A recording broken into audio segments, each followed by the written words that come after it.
Gazeta MS Dourados, Mato Grosso do Sul, o nosso objetivo é de prestar serviço, utilidade pública, é de auxiliar a nossa população em todas as frentes, em todas as circunstâncias. E hoje nós vamos falar sobre o SOS Estradas. Você sabe por quê? Quantas vidas ceifadas, quantos acidentes, por falta até de orientação, por falta de uma atenção maior, naturalmente, também dos condutores, e surgiu o SOS Estrada. E a gente está em contato com o coordenador do SOS Estrada, Rodolfo Risotto. Muito obrigado pela sua presença, falando na Gazeta MS de Dourados, Mato Grosso do Sul, para o Brasil inteiro, para todo mundo, porque a gente vai para as plataformas. Explica para a gente qual que é a atribuição, o que vem a ser o SOS Estradas. O SOS Estradas surgiu há mais de 20 anos. Na realidade, foi um movimento reunindo pessoas que têm conhecimento, e inclusive pessoas que eram vítimas de trânsito, que podem contribuir com a sua experiência e o seu trabalho para fazer estudos e apresentar soluções simples para reduzir as tragédias no trânsito. Na realidade, não é uma ONG, não tem recurso público, recurso a não ser do tempo e conhecimento das pessoas envolvidas. Então, um trabalho totalmente pro bono.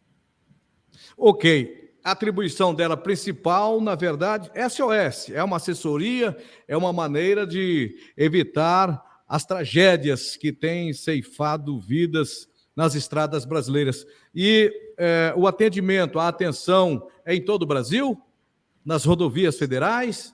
Sim, é em todo o país. Nós temos um portal que chama estradas.com.br, onde tem informações em geral sobre rodovias, e ali nós publicamos esses estudos que são compartilhados não só com a sociedade, como com as autoridades, assim como a gente procura acompanhar no legislativo o que está ocorrendo, que pode prejudicar, ou seja, que pode causar mais tragédias, como agora a MP 1153, que deve ser votada semana que vem no Congresso, que tem algumas medidas criminosas que vão gerar muito mais vítimas e que, inclusive, geram a impunidade para o usuário de drogas. Doutor Rodolfo Risotto, diz para a gente aí os pontos críticos nessas 2 décadas de SOS Estrada e o alerta que o senhor tem para fazer para os condutores, porque o objetivo principal desta instituição é de evitar os acidentes, evitar as batidas e de orientar, naturalmente, os profissionais do volante, tanto caminhoneiros, os brutos, como também de veículos de passeios, veículos leves, né? Na realidade, uma das primeiras coisas que a gente fez, analisando os estudos, os acidentes, melhor dizendo, que ocorrem nas rodovias brasileiras, é detectar que 50% dos acidentes que ocorriam com veículos pesados, eles ocorriam sem envolvimento de nenhum outro veículo. Então, isso é fruto, normalmente, da fadiga do condutor, é saída de pista, tombamento, colisão com objeto fixo, e mais de 50% das mortes que ocorrem nas rodovias brasileiras ocorrem com envolvimento de veículos pesados. Então, é importante a gente cuidar das condições de trabalho do motorista profissional e das consequências, assim como a sociedade também tem que entender as dificuldades que enfrentam os irmãos da estrada, alguns responsáveis e outros extremamente irresponsáveis, que, inclusive, em função das jornadas, passaram a fazer uso de substância psicoativa.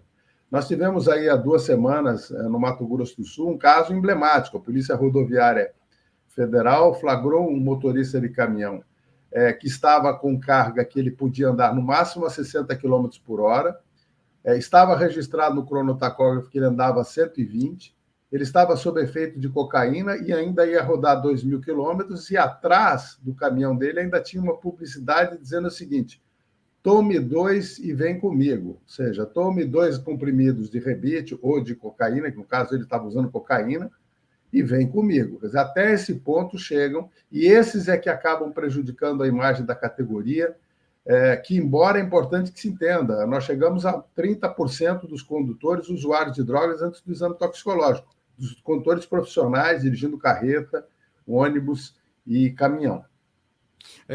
Nós temos notado também, Rodolfo Risotto, ônibus, né, em condições muito críticas rodando, principalmente na região nordeste, norte do Brasil, e uma situação violenta, como o senhor descreve neste momento, que ocorreu aqui no Mato Grosso do Sul, mas isso, naturalmente, lamentavelmente, vem até ser bastante popular, né?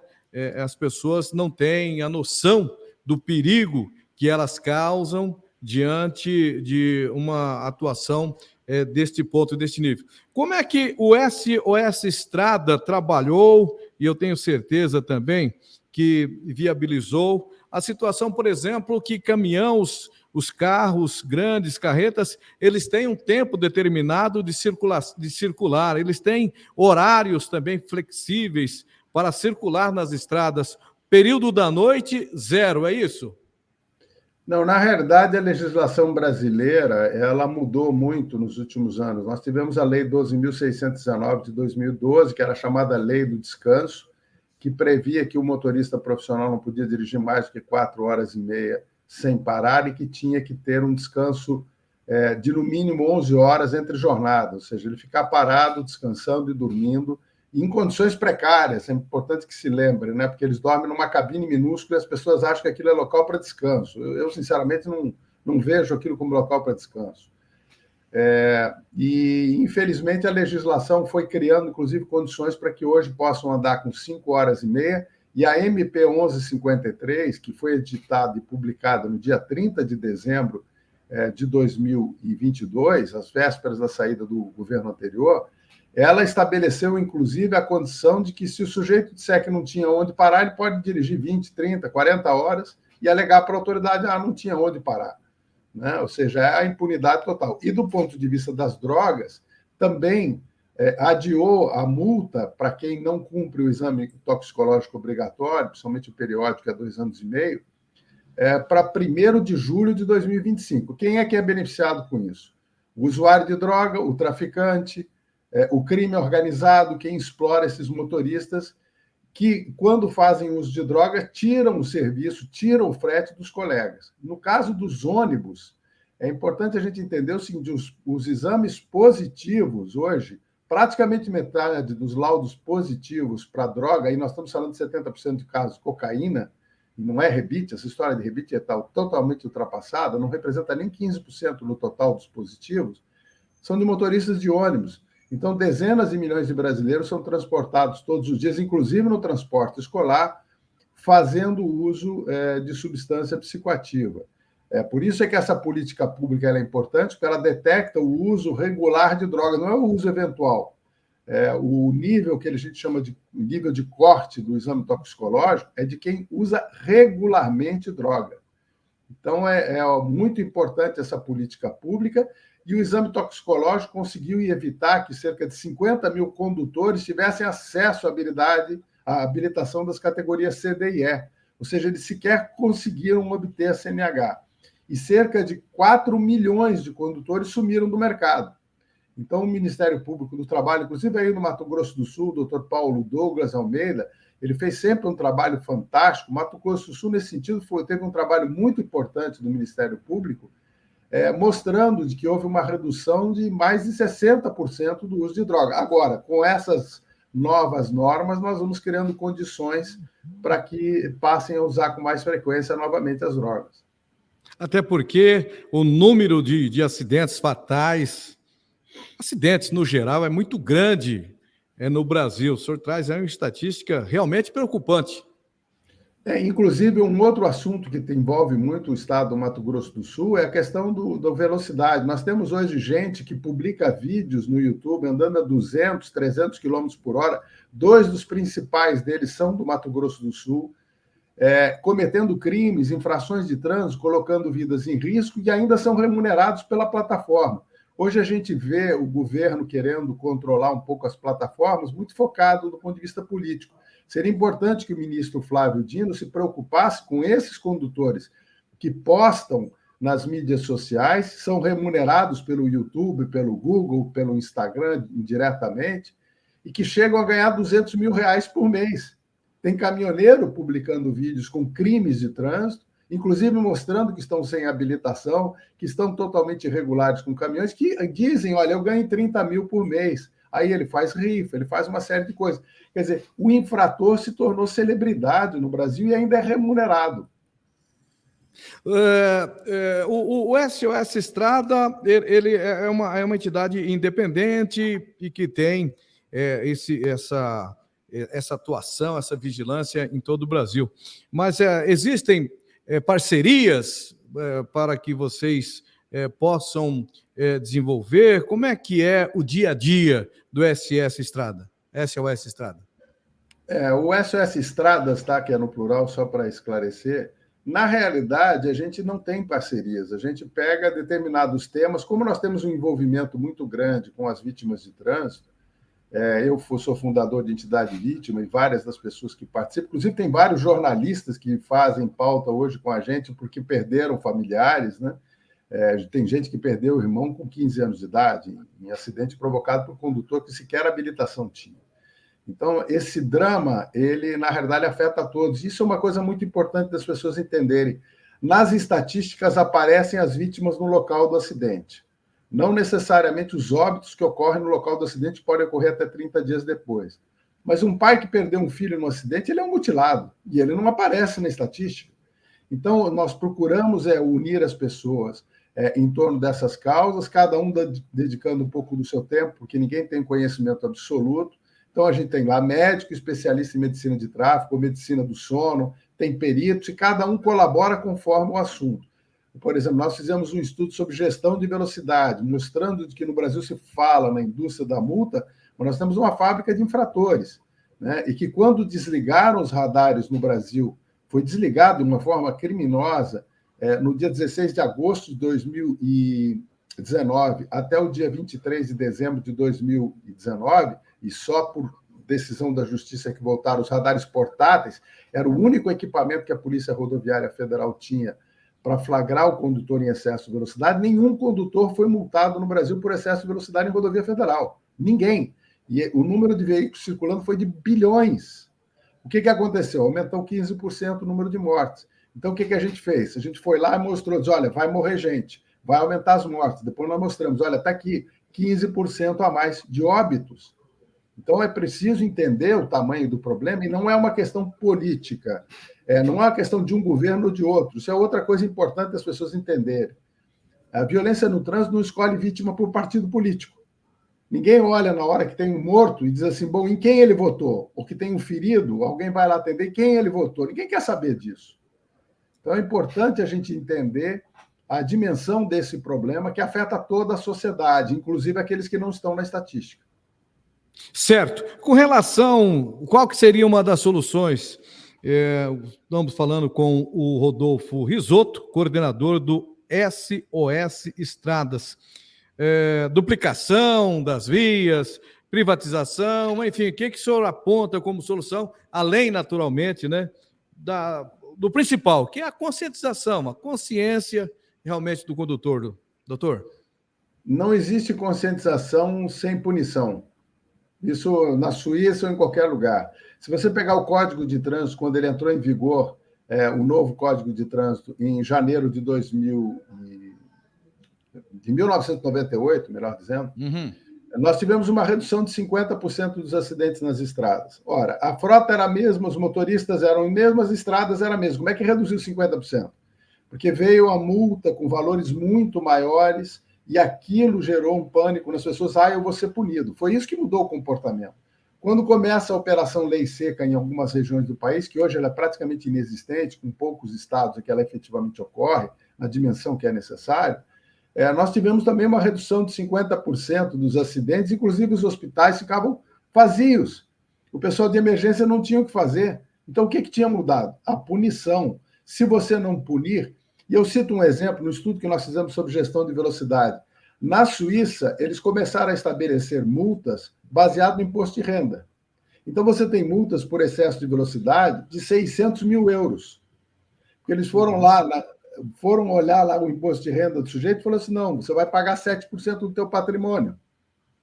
Então, você tem que punir para educar. Essa é a primeira coisa. E o que nós temos feito, infelizmente, no Brasil é sempre regredir. E as pessoas querem a punição sempre que acontece uma tragédia, um acidente que envolve alguém da nossa família, da nossa relação, nós queremos a punição máxima.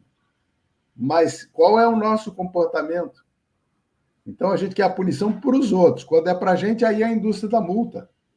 Quando no Brasil se multa muito pouco, se pune muito pouco. Essa cultura da impunidade é que está presente, inclusive, na MP 1153. Quer dizer, qual o objetivo de você adiar a multa do exame toxicológico, por exemplo, para o dia 1º de julho de 2015? A quem você beneficia? Você beneficia o usuário, o traficante, o crime organizado que pega esse motorista e coloca ele para transportar carga legalizada misturada com a droga. Então, a droga passa a ser a carga importante. Por isso é que o cara passa a reduzir o valor do frete. Ele já está pouco se lixando se ele está carregando. Por exemplo, esses dias foi pego um motorista no Paraná dirigindo sob efeito de cocaína com 1.750 quilos de maconha no meio da carga de milho. A carga de milho para ele era de menos. Ele estava ganhando dinheiro, era transportando a maconha. Estava trabalhando para o crime organizado. E isso reduz o valor do frete e prejudica quem trabalha seriamente no setor. Isso ocorre com as empresas e com os condutores. E uma das razões que é curioso, por que os governos e os políticos, normalmente, principalmente quem está no poder, tanto neste governo quanto no anterior e nos anteriores, acabam principalmente relaxando com relação aos caminhoneiros. Porque acham que os caminhoneiros são contra o exame. Isso não é verdade. Os caminhoneiros sérios são totalmente a favor do exame. Agora, nós temos lideranças de caminhoneiro hoje dentro do Congresso Nacional que admitiram, porque foram flagrados cheirando cocaína, que em 2017, 2018, quando estavam na estrada liderando os movimentos, que usavam droga. Ou seja, eles dirigiam sob efeito de cocaína. Você pergunta se esse cara vai ser a favor do exame toxicológico ou não. Mas está lá no parlamento. Além também, o senhor colocou as drogas, né, que são carregados, são levados através desses profissionais do volante aí, entre aspas, né? Mas também a gente tem uma outra situação também perigosa, muito perigosa, sem dúvida nenhuma, que é contrabando de armas, né? Contrabando de armas, de munição, drogas, ou seja, você vai ter todo herbicidas, tipo de... herbicidas. Roubo de carga, roubo de veículo. O cara que se envolve com droga, ele se envolve com o mundo do crime. E a gente também tem os condutores dos veículos leves, que estão começando a fazer uso cada vez com mais frequência. Né? E drogas seríssimas, drogas que deixam a pessoa um zumbi, completamente alucinados. Né? Então, por isso que nós defendemos também, inclusive tem uma emenda agora na MP 1153, deve ser votada semana que vem, nós defendemos também que comece a exigir o exame na primeira habilitação, para desestimular os jovens que fazem uso de droga, falando assim, você quer obter a habilitação? Então você deve fazer o exame toxicológico, que é aplicado em várias atividades. Hoje, se você quiser trabalhar na Embraer, você tem que passar pelo exame toxicológico.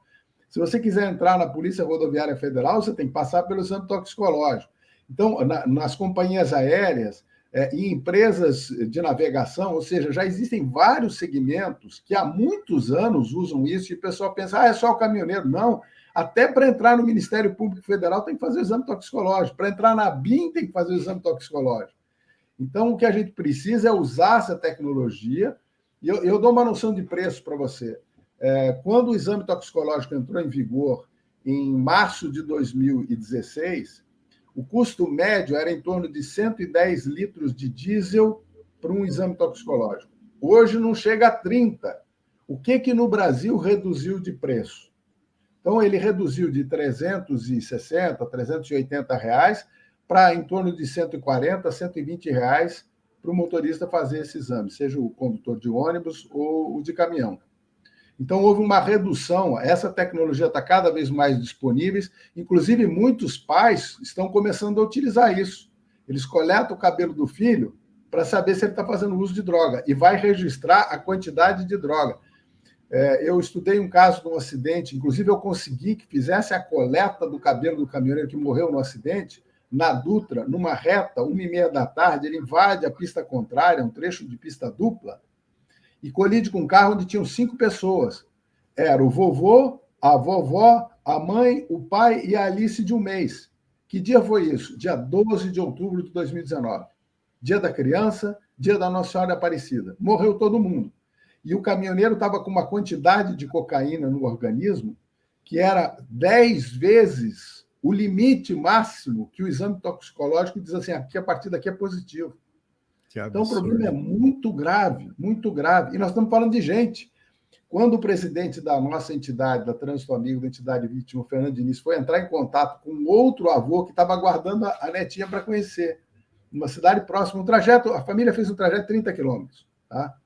Era 30 quilômetros para chegar ao destino, para levar a netinha para o outro vovô conhecer. Ele não tinha condição de trabalhar.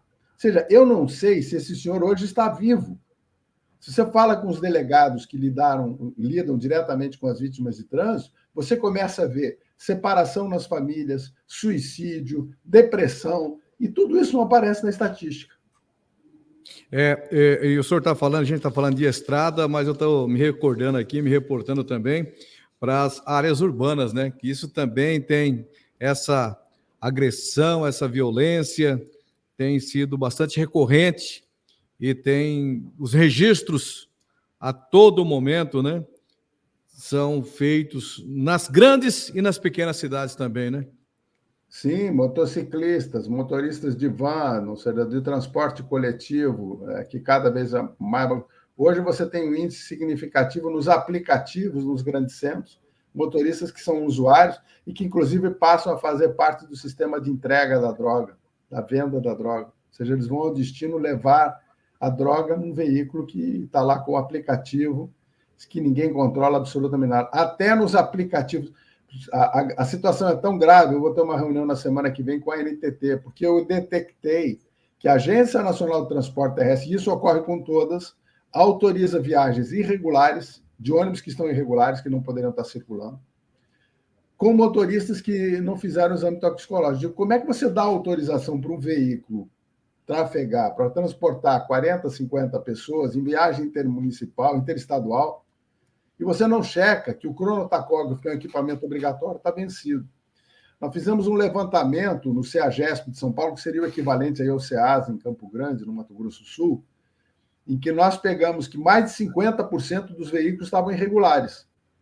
E aí a Polícia Rodoviária Federal foi convocada no governo passado para prestar segurança. E aí eles levaram os equipamentos que leem as placas. O que aconteceu? A polícia teve que sair de lá. Porque se ela continuasse lá, ela não deixava entrar 50% da frota. E aí você cria um problema de abastecimento. Quer dizer, a situação é muito grave. A gente vem negligenciando cada vez mais. E quando a autoridade tenta tomar providência, a gente diz, é a indústria da multa. Nós temos uma fábrica de infratores, um grau de impunidade. E hoje nós estamos criando não só infratores, mas nós estamos criando assassinos do trânsito. Olha, eu espero mais vezes o senhor aqui. Muito bom a sua presença, é uma palestra, é uma orientação, e é desta forma que a gente fazer, né? Que a comunicação, a imprensa tem que abrir, tem que fazer, porque o papel de orientar, o papel de apontar, de cobrar, não pode parar nunca. E são mecanismos que a gente consegue alcançar e, naturalmente, lutar para que a decência possa existir num país que não tem cultura, num país que não tem educação, num país em que, como o senhor disse, né, falta realmente colocar em prática uma legislação dura e efetiva. Obrigado pela sua entrevista, fique à vontade e eu espero mais o senhor aqui, coordenador do SOS Estradas, Rodolfo Risotto. Obrigado, Silva Júnior, pela oportunidade. Um abraço a todos no Mato Grosso do Sul, principalmente as vítimas de trânsito e seus familiares. E eu espero que eles se mobilizem nessa luta, porque cada um busca justiça para o seu caso, mas nós só vamos resolver esse problema se todos trabalharmos juntos para a justiça para todos.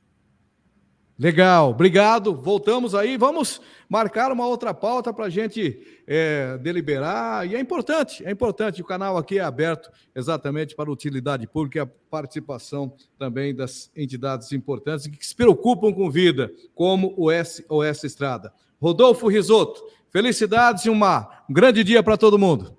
Obrigado. Para todos. Um abraço. Obrigado pela entrevista.